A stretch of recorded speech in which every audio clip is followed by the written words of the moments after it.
Good morning. Today we have on our KOFISI podcast, KOFISI Connect podcast, we have Edgar Kitur, country manager of Bolt Foods. My name is Sam Imende, and I'm with KOFISI as head of innovation. And we're excited. This month is our food innovation themed month. We had a theme around disruption a couple months ago, and now we're moving into innovation specifically around the food supply chain and both retail and kind of from farm to fork, the whole range.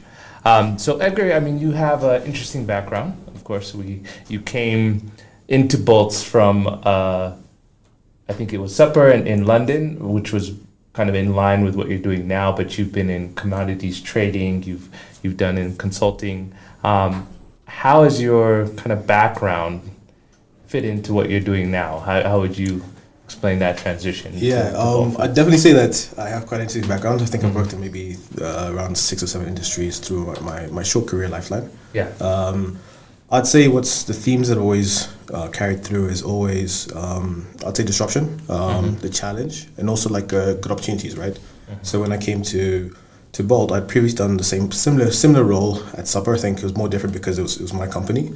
Where Bolt is it's growing food delivery in Africa, which is, if you look at e-commerce penetration here, is quite low. It's below 5%. So taking that and trying to, give people the best experience that they can was quite a good challenge for me at the time. So same for like the other companies, oil trading at the time, everybody leaves. If you worked in, if you study finance, you work in, work in investment banking, and commodities trading is like the number 2 that you could do, unless you want to be a quant, right?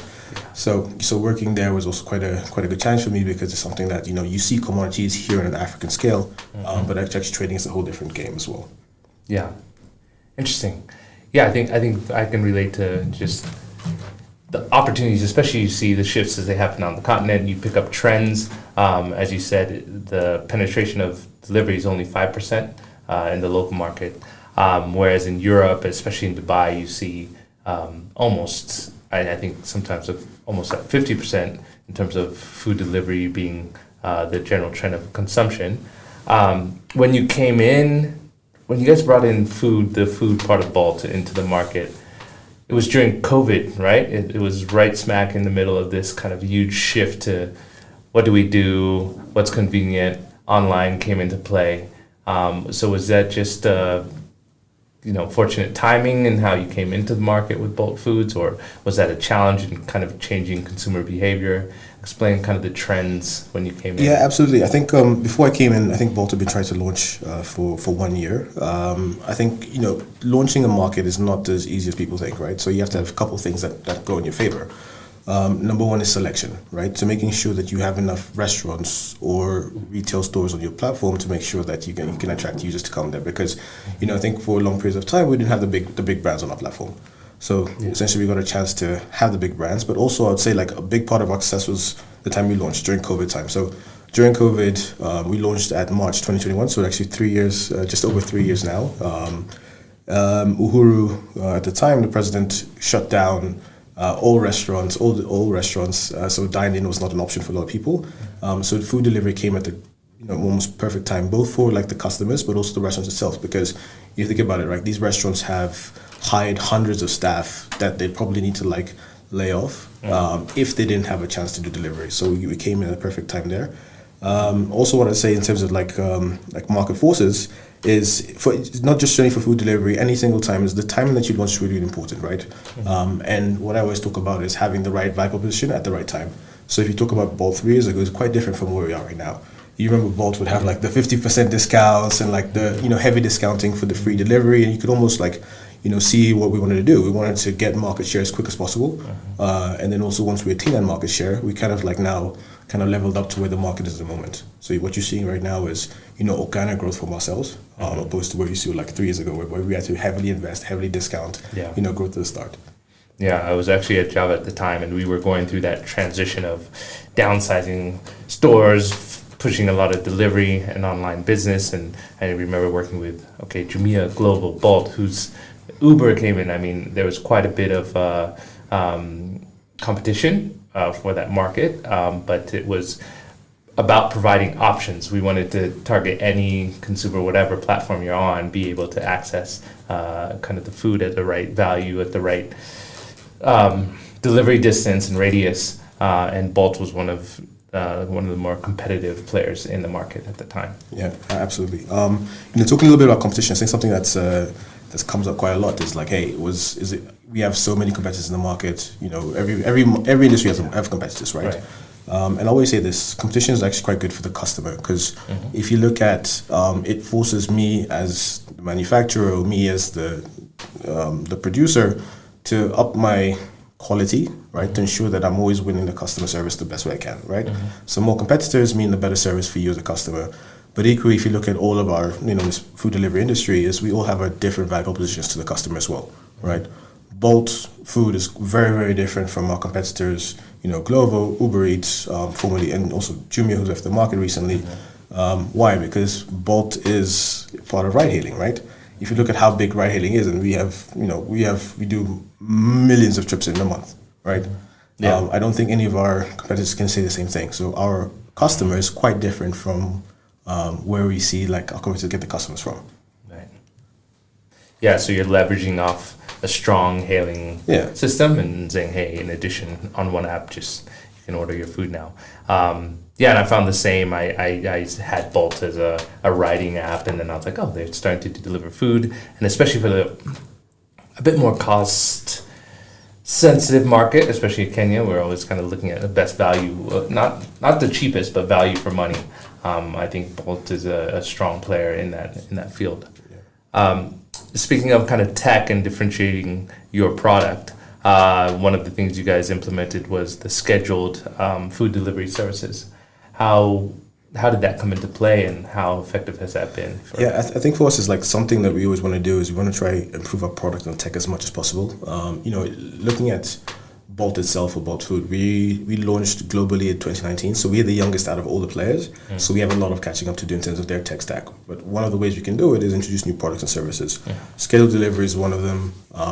Why it's really important for me as a customer is like, think about it, right? You're going to order your nyama choma on a Sunday. Nyama choma takes 2-3 hours to cook, right?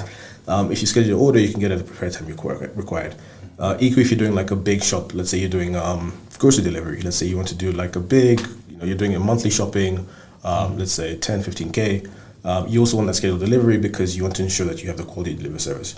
For me as Bolt, it helps me also like plan my supply chain, right? Meaning I can like for example, if you have a big order, I can send like 2 couriers with that service instead of having one. Yeah. And we've all seen like the couriers with the big bags, the overloading. It's like it's not the best experience as well. Yeah. So it helps us, helps our marketplace as well, because we can drive more efficiency there. Yeah, interesting. And these insights, of course, you data is a huge factor in what you guys do and collect. I saw recently also that there's the accelerator program. There's a fund that you Bolt has raised both for hail and food delivery, where you are getting insights from your riders on the front line. Is that launched yet? Is that a program that Yes, absolutely. So it launched. So it originally launched in Nigeria. So this is overall our strategy to ensure. So Bolt itself Bolt Rides is a 2-sided marketplace, meaning the customer and the driver. Bolt Food is a 3-sided marketplace, meaning the customer, the provider, or the merchant, and then the eater as well. So usually what happens, because this business is focused primarily on the user and the merchant, we really want to focus on driving more incentives, driving more growth towards our courier base, right? And our courier base is actually quite excellent. If I think about, I've onboarded couriers myself. I think about like the quality of couriers we have on our platform. These are very, very smart people, right? We have degree holders, engineers holders. We have university students on Bolt Food that are delivering for us, and they have great ideas. And this is almost like a launchpad to get them to different part of their life, or take some of their ideas and give them a little bit of cash investment. And see what they can do with it. Also, we're also supporting them quite heavily in terms of like mentorship. We have different partners we're working with for the same program, and just try to help them like go through life in a different way as well.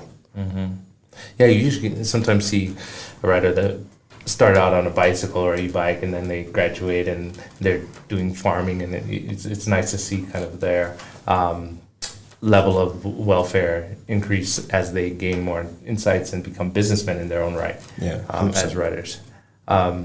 In terms of course, one of the things we're looking at data, and we recently, as KOFISI, we're looking at ways to bring in some education and tools using artificial intelligence, where that trend is going, how do we leverage it and not get kind of left behind in terms of the industry.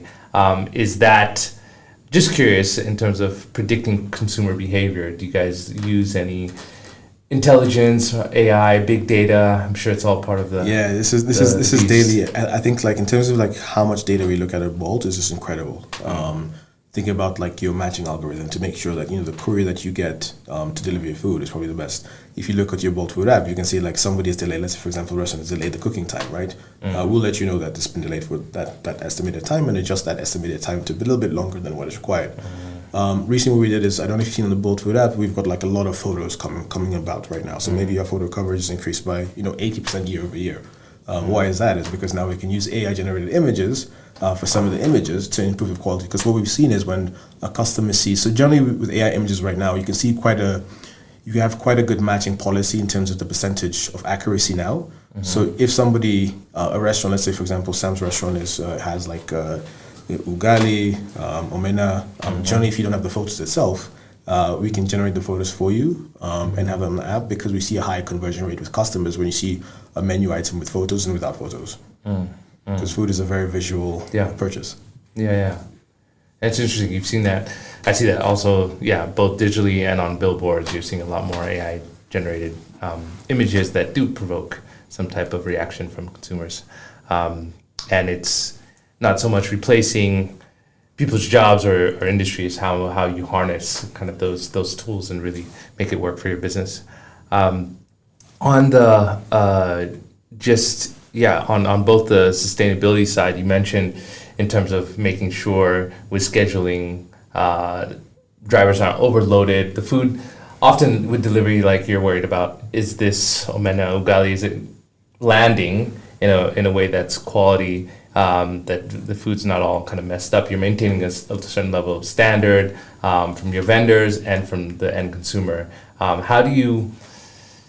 What measures do you put in place to ensure your customers are getting a kind of quality, the food's arriving kind of hot and in place, and you're checking your vendors in terms of make sure I think it always starts with KYC, right? So knowing who our customer is, both from the courier side and for the vendor side. So our couriers, we have quite a lot of data points we collect. In fact, if you look at our number of couriers we've added on the platform, I think maybe we're about 3,000 couriers on the platform. All those 3,000 couriers have good conduct certificates. They have quite a lot of documentation with them, so we know who they are and where they kind of live, and quite a good reference point for them. Same for our vendors. Our vendors are essentially where we get our money from. So we need to go to the premises, understand how the packaging looks like, and kind of see a consistency in terms of like how they deliver food, because ultimately, if food is delivered, it's back onto Bolt. Right. So unfortunately, it's us providing that experience to the customer. So we have to make sure we have quite good measures there. So I think in terms of the whole conversation around sustainability. So if you think about it from packaging as well, we've seen developments change. So previously, packaging used to be very plastic. Now we're seeing a lot of like cardboard, recycled plastic, recycled paper, part of the packaging as well. But also some of the issues we've done ourselves as Bolt is we have like quite a big e-mobility fleet ourselves, right? Yeah, that's another big trend. Yeah, it's 100%. So I think we launched in March 2021. In May 2021, we launched our first e-bikes and e-bicycles at Bolt. So we partnered with a local manufacturer and started onboarding couriers there. So currently we have a partnership with all major manufacturers. I think we're about 200 e-bikes, e-motorcycles, e-bicycles as well on Bolt Foods. So it's quite good traction we see. And the unit economic savings for these couriers is quite high, right? So couriers are saving around 30-40% of what they usually save via these fuel and maintenance costs versus in a motorbike as well.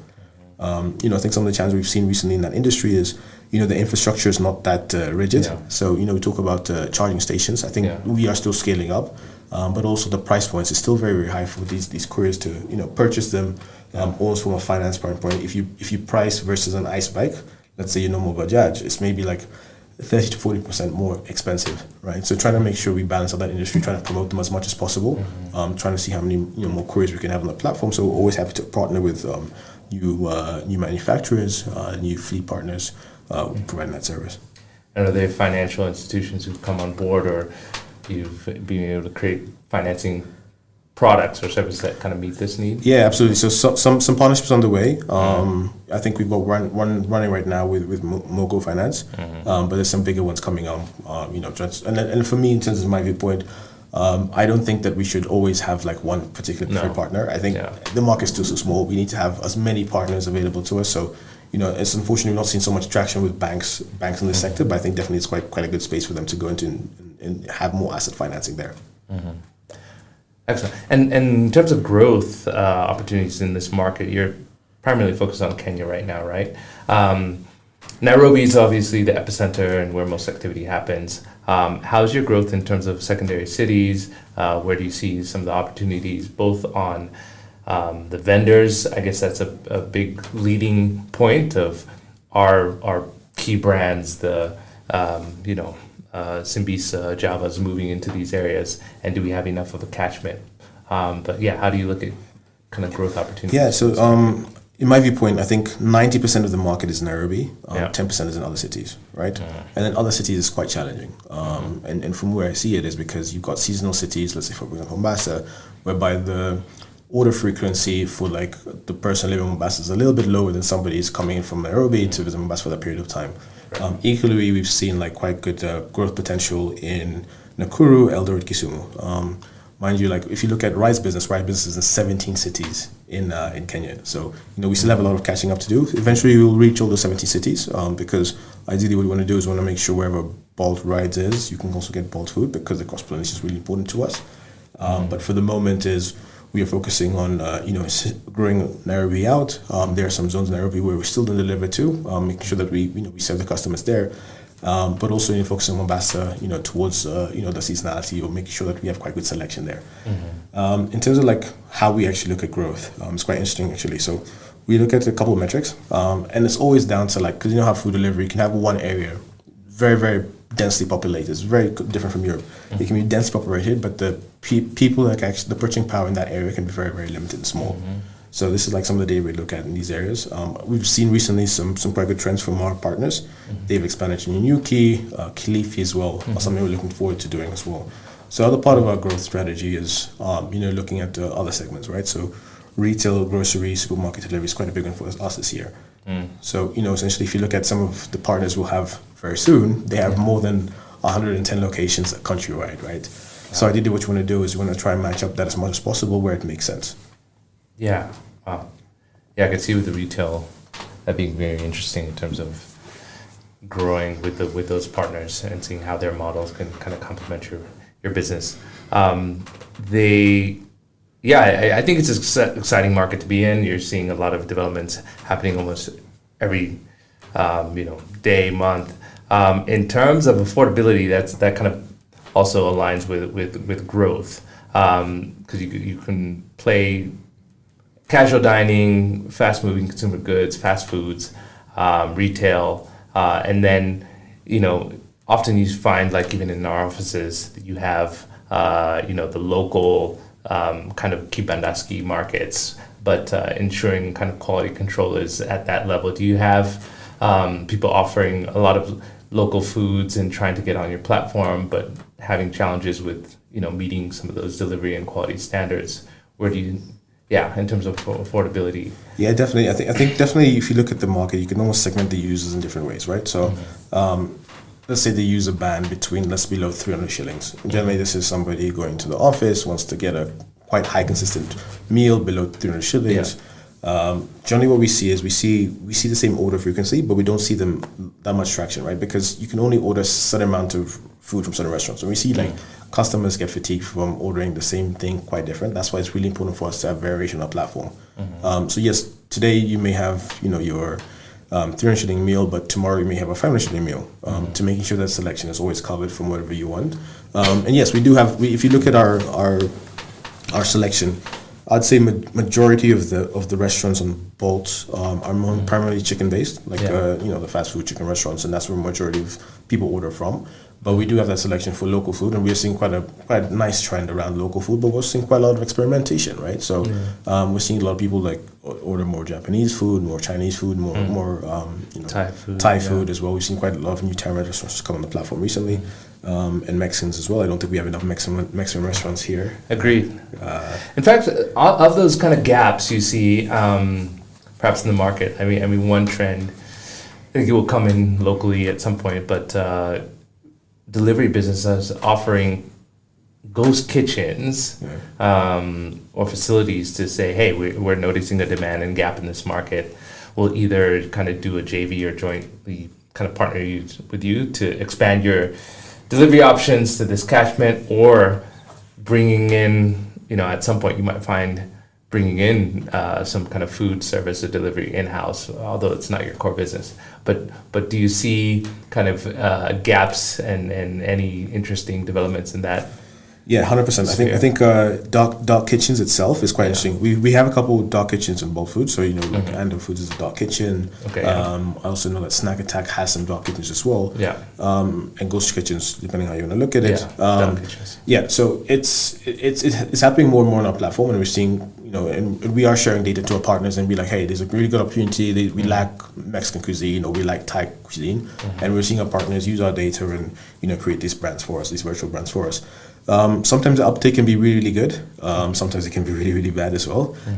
It's because generally in terms of creating a virtual brand, it has no additional cost for you. As you have a kitchen, you have your capex kind of taken care of. It's now you're creating virtual brands. Slightly more like change of menus, but nothing too much different.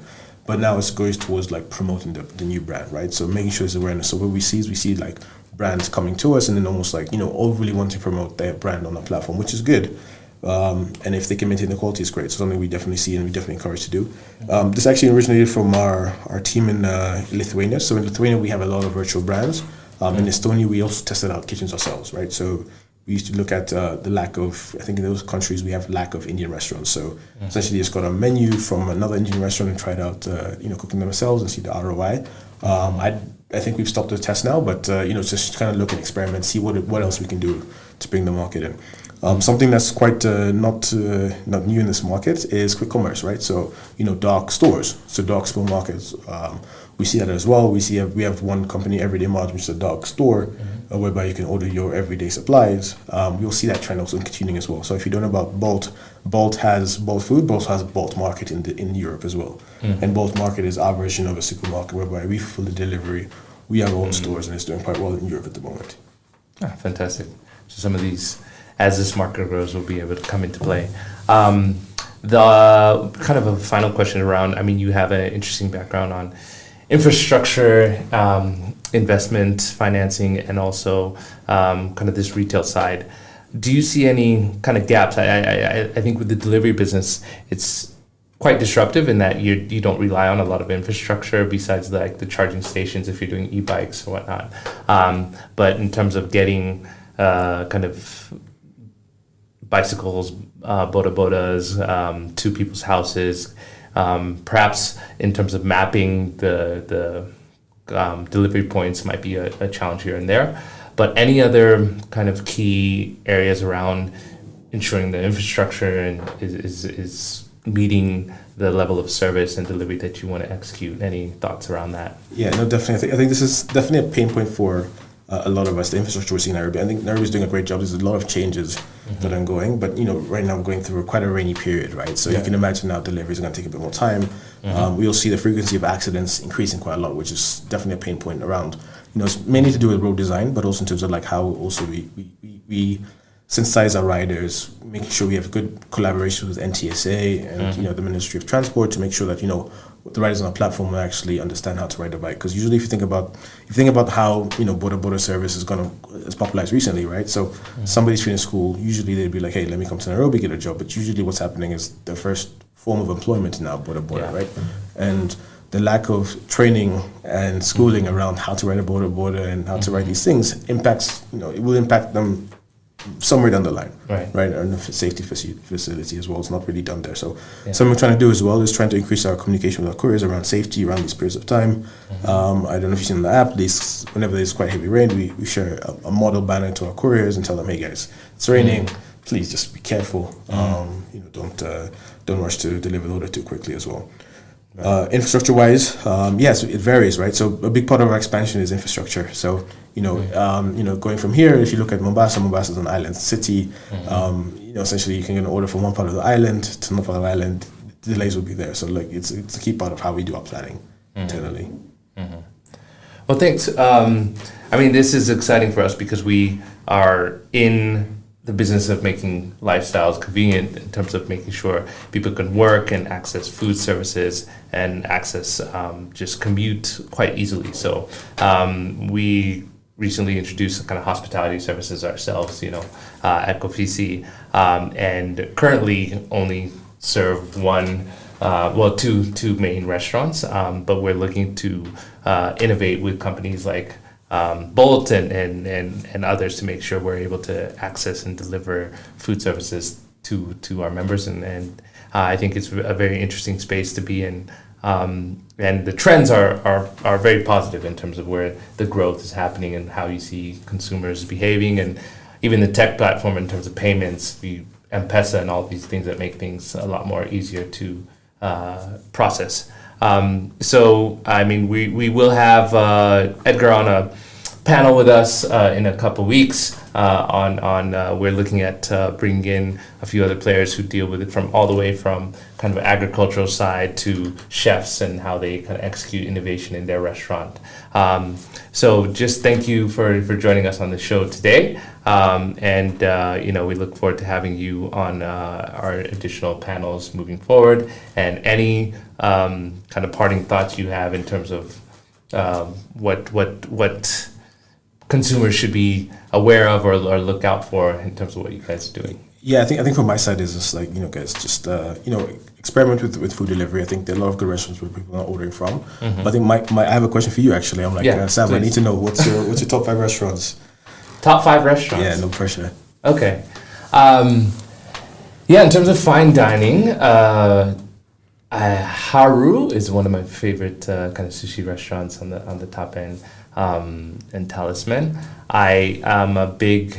I spent some time in Java, so I'm a bit biased there. I do like casual dining, and I do like Java. I like what else do I like? There is Kautiva's nice. Kautiva has been there a couple times. They have a really good dishes. They have especially good fish taco, and there is, of course, we have our best. If you haven't been, I think I've already promoted it. KOFISI's Bistro. We have a cafe here, but the bistro at KOFISI, Riverside Square, is one of the best dining experiences, and Chef Wendy will be on our panel to talk to you guys about that. In terms of, those are my premium, and 360 Pizza. I'm a big pizza guy, so I like that restaurant as well. And yours? I'd say my kitchen, number one. Is like, I think I make the best food. There you go. Second to that, probably Kautiva. I'd say, what would I say? I think Kautiva, Bamba's quite nice. I've been there recently. Okay. Quite impressed with the food. Pio Mache. I think these are quite new restaurants I've been to. Yeah, that's great. I've been to that one. I'm always eating at KOFISI, so of course I have to shout KOFISI. What's your favorite dish at KOFISI? Well, one of your favorites. What did I have recently? I think it's the club sandwich. Quite regular. Chicken club is my go-to as well. Yeah. And we've added a few items. Our avocado actually breakfast bowl. If you haven't had the breakfast bowl, highly recommended it as well. And we've opened that. You can order that here, even at KOFISI 9 avocado toast or breakfast bowl. So please try out different foods, and I think Bolt Foods is one of the vendors that allows you to try out quite a few different restaurants affordably without feeling intimidated or traveling across town. So we encourage our listeners to jump in, download the app, or select the food item on the Ride Hail app if you don't realize you can order from Bolt Foods. Okay, well, thanks Edgar, thanks for the team for joining us today. Thank you. All right.